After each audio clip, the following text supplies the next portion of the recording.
Chers amis, Shabbat Shalom, nous allons étudier la Sidra de Pekoudé, dernière Sidra du livre de Shemot, la Sidra de Pekoudé. Pekoudé signifie les contes. On qualifie d'ailleurs cette Sidra de livre de contes, puisque c'est dans cette Sidra que l'on va énumérer les différents sommes qui ont été mises à disposition par les Béné Israël afin de constituer, de construire le Mishkan. En d'autres termes, c'est un grand livre de comptes qui permet d'évaluer la valeur de chaque objet, de chaque tente, jusqu'au vavim, jusqu'au crochet que l'on mettait dans les poteaux. Donc on va évaluer tout ça, combien ça coûte, en combien on va l'évaluer en shekels, et on va donner une certaine somme de shekels, pour montrer d'ailleurs que Moshe n'a pas utilisé cet argent à des fins personnelles, il n'y a pas eu de détournement de fonds, tout ce que les Béné Israël ont apporté a bien été utilisé pour l'édification du Mishkan.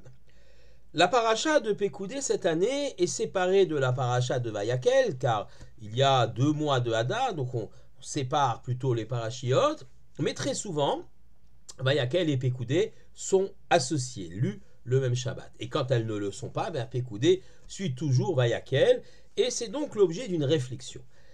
La Sidra de Vayakel parle également du Mishkan et décrit, sans donner des comptes, les différents éléments constituant ce Mishkan. Quant à Pekoudé, eh bien, comme je l'ai dit, c'est le détail des comptes de ce Mishkan. Alors, Vayakel commence par le mot Vayakel qui veut dire il rassembla. Dans le mot Vayakel, il y a l'idée de Ka'al, l'idée de rassemblement, l'idée de la collectivité. Alors que dans la paracha de Pekoudé, le mot Pekoudé veut dire compte, on compte ici les shekalim, donc les pièces, mais on compte aussi parfois les individus. En vérité, on compte les demi-shekels que les individus ont apportés. Donc il y a la dimension dans Pekoudé de ce qu'on appelle le prat, c'est-à-dire l'individuel, l'individu. Vayakel concernerait donc la collectivité, ce qu'on appelle le klal Israël, l'ensemble de la communauté d'Israël, et Pekoudé constituerait ce qu'on appelle le prat, c'est-à-dire ce qui est individuel ou individualiste.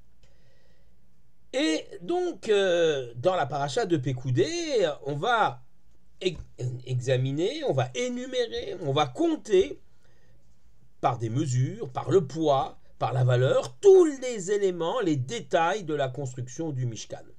Et cela se comprend dans le mot Pekoudé. Il y a une notion donc de détail, de détailler les choses. Alors que dans le mot Vayakel, paracha de la semaine dernière, il y a l'idée de rassemblement, de Ka'al, de groupe. Il y a donc ici, et c'est intéressant, 2 visions. Si on dit, que le Mishkan représente le monde, c'est un microcosme du monde, et que tout ce qui se passe au Mishkan peut nous apprendre à rêver, à penser le monde tel qu'il est, eh bien, les 2 mots Vayakel et Pekoudé, les 2 sidrotes de Vayakel et Pekoudé, sont quelque part contradictoires. Il y a en effet 2 visions du monde possibles.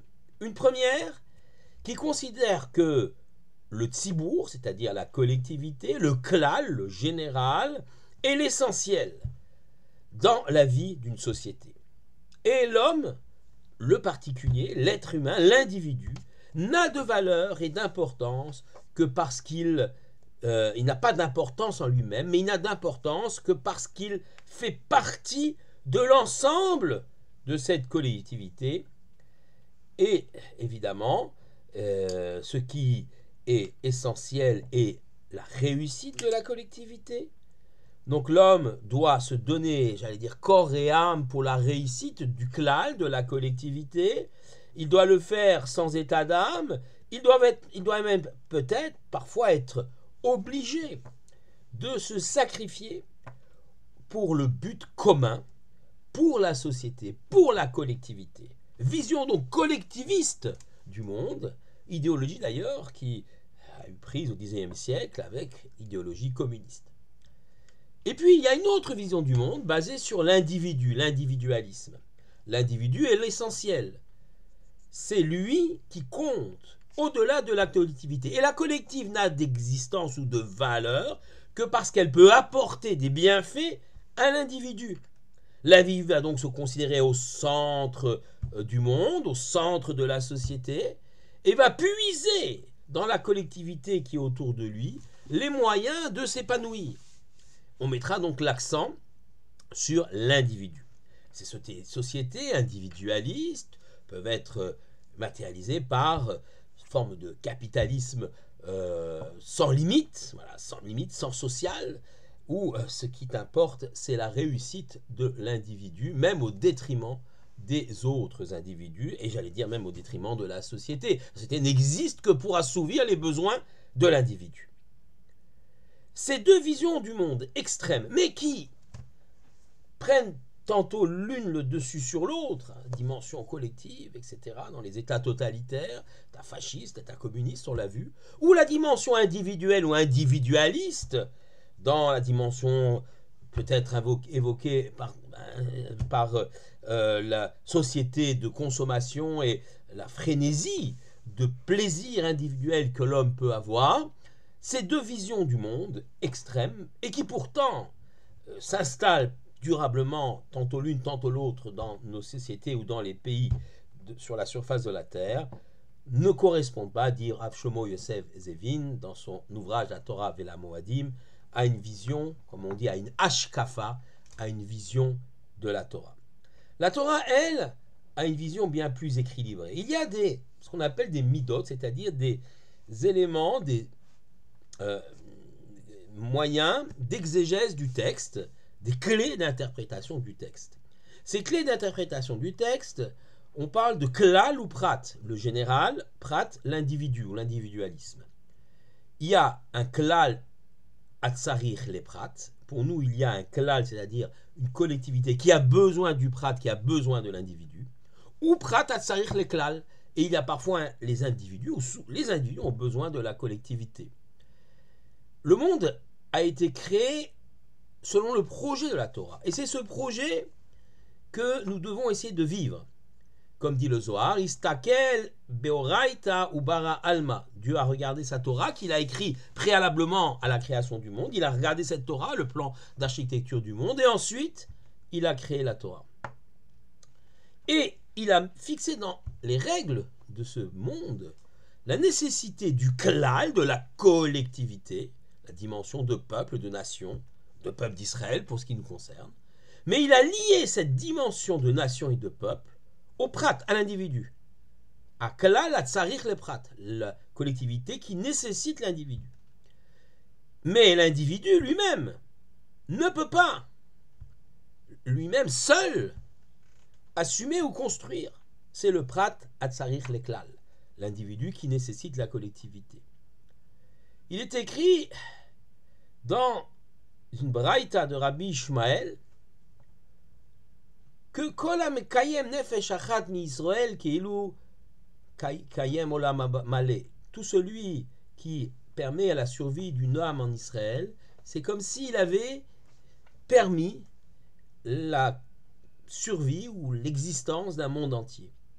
En effet, tout individu, chaque individu, en lui-même est un monde déjà en soi.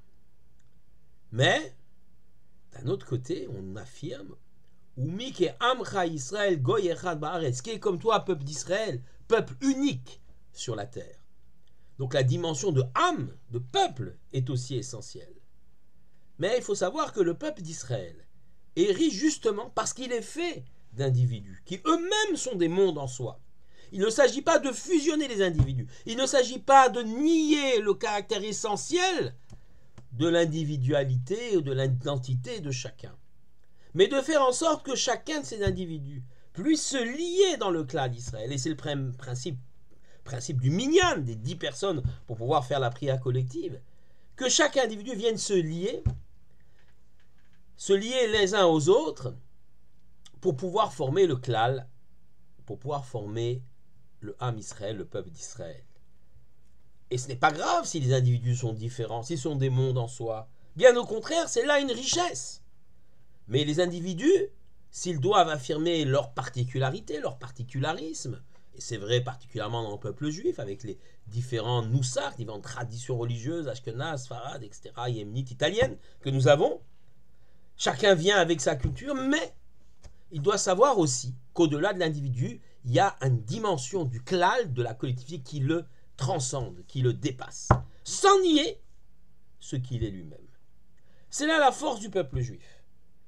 D'une part, donner une valeur essentielle à chacun et à chacune d'entre nous, mais d'autre part, promouvoir le lien pour ne faire qu'un groupe, pour faire sens, pour faire peuple d'Israël. Ensemble, effectivement, le peuple d'Israël pourra surmonter tous les défis qui sont devant lui, et particulièrement dans cette période difficile. Yachad Natser, on dit en Israël, ensemble nous vaincrons. Effectivement, le peuple juif ne peut surmonter les épreuves, ne peut s'inscrire dans le projet de Dieu que s'il montre une dimension d'unité forte qui lui fera traverser les épreuves et traverser l'histoire. Shabbat Shalom à tous.